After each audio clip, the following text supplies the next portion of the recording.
Bismillahirrahmanirrahim. Assalamualaikum warahmatullahi wabarakatuh. Alhamdulillah, puji syukur kepada Allah Subhanahu wa taala. Salawat dan salam mudah-mudahan senantiasa terlimpahkan dan tercurahkan kepada nabi kita, idola kita Nabi Muhammad sallallahu alaihi wasallam.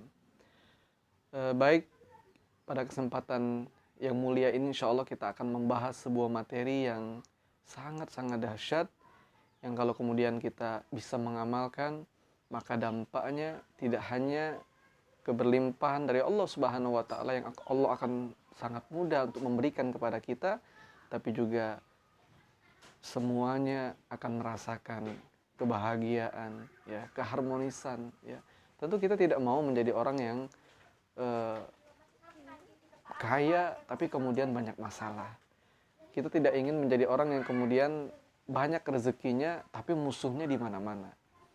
Yang kita inginkan tentu adalah kita menjadi orang yang mulia, menjadi orang yang berkelimpahan, tapi kemudian menjadi orang juga yang dicintai banyak orang, dan akhirnya hidup kita menjadi hidup yang sangat bermanfaat, sebagaimana sabda Nabi, khairun nas anfa'uhum linnas. Baik, materi kita pada kesempatan yang baik ini adalah tentang law of projection atau LOP dalam bahasa Indonesianya, hukum proyeksi. Sahabat magnet rezeki yang dimuliakan oleh Allah Subhanahu wa taala, coba kita bayangkan ada sebuah laptop, kemudian ada proyektor dan ada infocus atau layar, ya. Kita tidak tahu bagaimana cara kerjanya, yang jelas itu cara kerjanya sangat cepat sekali. Proyektor dihubungkan kepada laptop, kemudian dirubah menjadi energi cahaya, lalu ditembakkan kepada infocus atau layar, ya. Kalau di laptop adalah huruf A, pasti yang muncul di layar adalah A, ya. Kita ibaratkan atau ilustrasikan, ya, bahwa laptop itu adalah alam pikiran kita. Nah, sedangkan layar, ya, yang ditembakkan dari laptop ke layar itu adalah dunia realita, ya. Ada orang yang mengatakan, saya udah duha, saya udah tilawah Quran, saya udah tahajud, kok masih miskin? Ya, itu sudah dikabulkan. Jadi dia nggak paham, dia bertanya maksudnya. Ya, maksudnya dia mengatakan dia udah duha, dia udah tahajud, ya, dia udah baca Quran, kok masih miskin? Ya, itu sudah dikabulkan, gitu ya. Itu sudah dikabulkan oleh Allah Subhanahu wa taala. Kita akan belajar bahwa ternyata, ya, pikiran kemudian yang kita ucapkan itu ternyata menjadi nasib kita. Ada buku yang sangat terkenal sekali, ya, bukunya bahkan sudah dicetak di seluruh dunia, ya, international bestseller, ya, yang ditulis oleh Napoleon Hill, ya. Dia mengungkap rahasia pikiran. Beliau mengatakan dalam bukunya bahwa siapa yang bisa mengontrol pikirannya, maka dia akan mengontrol kekayaan, ya. Baik, kita dalami lagi, sahabat semua. Dalam kehidupan kita banyak sekali di antara kita yang kemudian mengeluarkan kata-kata yang tidak positif, ya. Padahal sebenarnya, ya, pikiran itu akan menjadi doa. Ini kuncinya, ya, bahwa setiap pikiran itu dia menjadi doa. Kalau dia menjadi doa, tentu dia akan naik ke atas langit, ya, dan seluruh doa itu dikabulkan oleh Allah Subhanahu wa taala, baik yang positif maupun yang negatif. Jadi berhati-hati, ya. Berhati-hati dengan pikiran, dengan yang kita ucapkan, yang kita rasakan, karena dia akan mengontrol nasib kita, ya.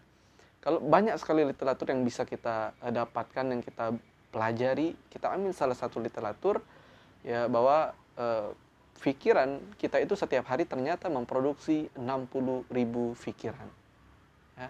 Kalau yang difikirkan itu adalah banyak yang tidak positif, maka dia nanti akan menjadi nasib kita, ya. Maka dia akan menjadi nasib kita.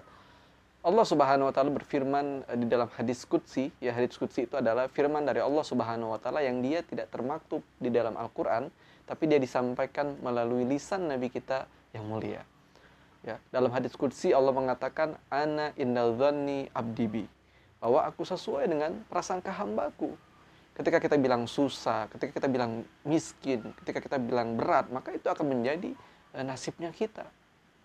Ya, itu akan menjadi nasibnya kita. Karena memang kita harus berhati-hati, ya. Maka materi ini adalah materi untuk diamalkan. Kita betul-betul ke depan menjadi orang yang betul-betul disiplin kata, ya. Kita mengontrol apa yang ada di pikiran kita, tidak boleh lagi adalah pikiran yang tidak positif.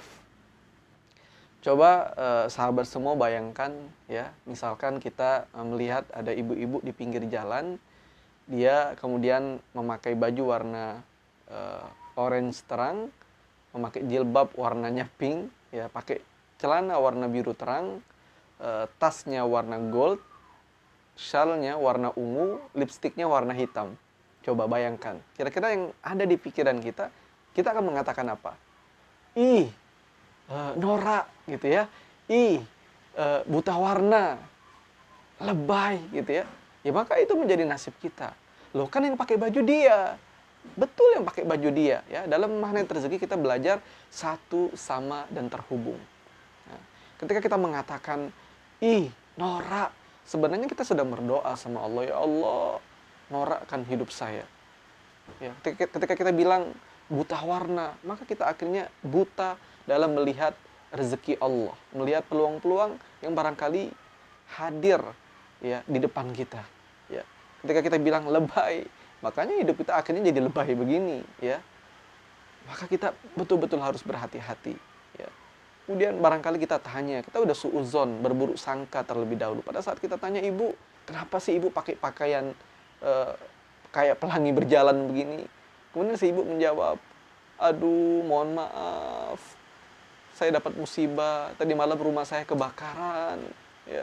Ini juga sebenarnya bukan lipstik, ini adalah arang, gitu ya. Tuh teman-teman, ya, kita udah bersuuzon duluan, padahal ibu tadi dapat musibah, ya. Atau misalkan kita melihat, kita sering nonton televisi, ya, misalkan ada koruptor ditangkap, kemudian apa respon kita, ya. Kemudian yang belum belajar ilmu ini tentu akan mengatakan, mampus, hancur, gitu ya. Apalagi dicincang-cincang aja, gantung di Monas, Allah, ya. Itu sebenarnya sama saja kita sedang berdoa, ya Allah, hancurkan rezeki saya, mampuskan hidup saya, ya, hancurkan kebahagiaan saya, hancurkan keharmonisan rumah tangga saya, ya. Karena kita udah belajar, ya, fakta itu tidak lagi penting, yang penting adalah bagaimana respon. Baik, kita dalami lagi, ya. Misalkan, ya, ada seorang bapak-bapak, dia udah rapi, pakai baju warna putih, ya, hari ini adalah hari yang penting bagi dia, karena dia mau ketemu orang-orang yang penting, ya. Kemudian pada saat sarapan bersama anak dan istrinya, tidak sengaja anaknya kemudian yang masih bersekolah menumpahkan susu berwarna coklat di baju bapak tadi yang bajunya warna putih, ya. Respon yang pertama, bapak tadi kemudian langsung marah, ya. Dia memaki-maki anaknya. Dia mengatakan, kamu ini, ya, bapak ini hari ini harus mau ketemu orang penting. Bapak punya agenda yang penting, ya. Nanti kalau bapak terlambat gimana? Ini bapak bagaimana ini? Kamu itu, ya, kalau kamu itu harus hati-hati di hadapan orang. Gak boleh kamu sembarangan. Gak boleh kamu ceroboh, ya. Apa yang terjadi? Anaknya menjadi menangis, ya. Barangkali hari itu dia nggak mau sekolah, ya. Ya, akhirnya dia harus dibujuk oleh ibunya, ya, hingga akhirnya dia sekolah. Tapi dia dalam perjalanan menuju sekolah, dia hancur hatinya, ya. Pada saat guru menerangkan pelajaran juga, dia nggak fokus, ya. Dia masih kebayang dengan amarah bapaknya, ya. Hingga dia barangkali tidak bisa mendapatkan atau menerima materi dengan baik dari guru-gurunya. Bapak tadi juga mungkin akan terlambat, ya. Terlambat, dan mungkin banyak rintangan di jalan, ya. Itu respon yang pertama. Coba respon yang kedua, ya, ketika tadi si anak menumpahkan susu berwarna coklat di baju putih warna ayahnya, dia mengatakan, sayang, nggak apa-apa nak, gitu. Hari ini sekolah, ya, ayah nggak apa-apa, bapak nggak apa-apa. Nanti insya Allah nanti disiapkan lagi dengan ibu baju yang lain. Yang penting semangat nak ya, ayah juga berjuang untuk kamu. Ayah mendoakan mudah-mudahan kamu dimuliakan dan dibahagiakan sama Allah, nanti hidup kamu bisa jauh lebih baik. Ya, apa yang terjadi? Anaknya ya tidak merasa hancur hatinya, dia merasa ayahnya sayang kepada dia. Ya, dia tetap sekolah. Ya, barangkali dia akan fokus di sekolah dan dia bisa menerima materi dengan baik. Ya, bapaknya juga tinggal ganti baju saja sebenarnya, ya. Dan dia bisa melanjutkan aktivitas sebagaimana biasanya. Coba di antara 1 dan poin 2, mana yang lebih baik, ya. Kita tidak bisa mengontrol apa yang akan terjadi kepada kita. 90% yang akan terjadi atau menimpa diri kita, kita tidak bisa mengontrol. Tapi 10%-nya kita bisa mengontrol dari bagaimana kita merespon sesuatu. Sehingga itu akan mengubah 90% keadaan yang menimpa kepada kita. Ya, akhirnya menjadi solusi. Akhirnya menjadi solusi. Ya. Pada saat misalkan kita kembali kepada koruptor tadi, ya. Coba, ya. Tadi kita bilangnya mampus, ya, hancur, ya. Dicincang-cincang aja, gantung di Monas, ya. Coba kita ganti, ya. Magnet rezeki mengganti itu semua dengan kata-kata yang positif, ya, dengan kata-kata keren, ya. Jadi kalau ada koruptor ditangkap, bilangnya apa? Bilangnya, wow, keren, gitu ya. Kok keren? Ya karena kita ingin hidupnya keren. Karena kita ingin hidupnya ajaib. Kita pengen hidupnya ajaib, gitu ya. Coba kalau kita dituntut harus ngomong keren, kerennya di mana? Kerennya ya, ya Allah, ya kita bilang setelah kita bilang, wow keren, kita bilang gitu ya. Ya Allah, mudah-mudahan dia bisa menggunakan kesempatan taubatnya untuk betul-betul menjadi hamba. Ya, tentunya dia ditangkap oleh polisi, tentunya juga atas izin Allah juga. Ya, mudah-mudahan dia bisa menggunakan kesempatan taubatnya dan akhirnya dia diampunin dan dia diberikan rezeki oleh Allah dan setelahnya hidupnya penuh kebahagiaan dan bisa masuk surga bersama kita. Itu sebenarnya sama saja kita sedang berdoa, ya Allah, terima taubat saya. Ya. Ingat bahwa setiap pikiran itu adalah doa. Dan dia akan naik ke atas langit dan seluruh doa dikabulkan oleh Allah Subhanahu wa taala, baik yang positif maupun yang negatif, ya. Allah Subhanahu wa taala berfirman, ya, ud'uni astajib lakum, berdoalah kepadaku maka aku akan mengabulkan doamu. Ya. Insya Allah di kesempatan berikutnya kita akan berbicara tentang doa. Ternyata Allah tidak mengabulkan seluruh keinginan, tapi Allah mengabulkan seluruh kebutuhan. Kita akan belajar bagaimana mengubah yang tadinya keinginan menjadi kebutuhan, sehingga akan dengan sangat mudah Allah mengabulkan apa yang kita minta kepada Allah Subhanahu wa taala. Ya. Kita mau menyampaikan kepada orang yang kemudian kita temui, ya, lisan kita, semuanya betul-betul kita kontrol, tidak boleh ada kata-kata yang keluar yang tidak positif dari lisan kita. Ya, Allah Subhanahu wa taala berfirman dalam surat Al-Waqiah, la yasma'una fiha lawwa wala ta'thima illa qilan salama salama. Ya.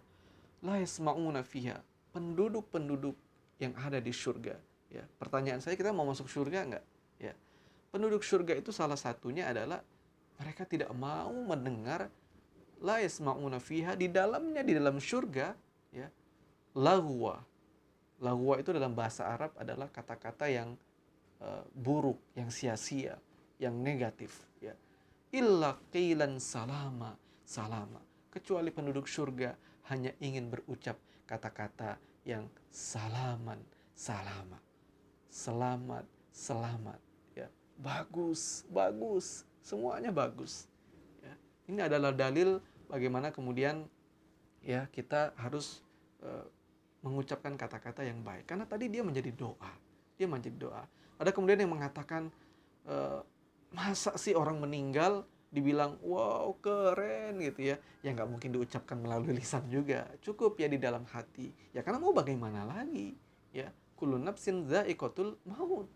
Setiap kita akan merasakan kematian. Apabila ajal kita sudah tiba. Ya mau bagaimana lagi. Begitu ya. Gitu. Ya, coba bisa nggak kita seperti itu? Ya, latihan insya Allah. Ketika misalkan rumah kebakaran, ya, kita bilangnya apa? Wow, keren gitu ya. Ya, kok keren? Ya, ya, kerennya di mana coba? Kerennya kita sedang dikasih kesempatan oleh Allah untuk membangun rumah yang baru. Allah, ya. Begitu cara berpikir. Sebagian orang barangkali ketika dapat musibah, rumahnya kebakaran, mereka mengutuk diri mereka, menyalahkan diri mereka. Hingga yang terjadi adalah keterpurukan ya berhari-hari, bahkan bisa berbulan-bulan kalau kemudian mereka tidak segera bangkit. Ya, yang harus kita lakukan adalah fokus saja, tetap berpikir yang positif-positif, hingga kemudian insya Allah akan ada solusi yang datang kepada kita. Ya tentunya kita punya Allah, sumber rezeki dari Allah. Ya, kalau Allah tidak mengizinkan bagaimanapun kita bekerja keras dari pagi sampai sore, dari pagi hingga malam, kalau Allah tidak mengizinkan kita untuk mendapatkan rezekinya, maka kita tidak akan mendapatkan rezeki dari Allah Subhanahu wa taala. Baik sahabat-sahabat magnet rezeki yang dimuliakan oleh Allah Subhanahu wa taala, jadi begitu ya, kita insya Allah akan menjadi orang yang mengamalkan, tidak ada lagi perkataan yang keluar dari lisan kita kecuali hanya perkataan yang baik-baik saja, yang positif-positif saja, karena dia akan menjadi doa ya. Fakta tidak lagi penting, yang penting adalah respon ya. Sekian, mudah-mudahan saya mendoakan yang mendengarkan video ini mendapatkan kemuliaan, kejayaan, ketinggian dari Allah Subhanahu wa taala. Akhirul kalam, wassalamualaikum warahmatullahi wabarakatuh.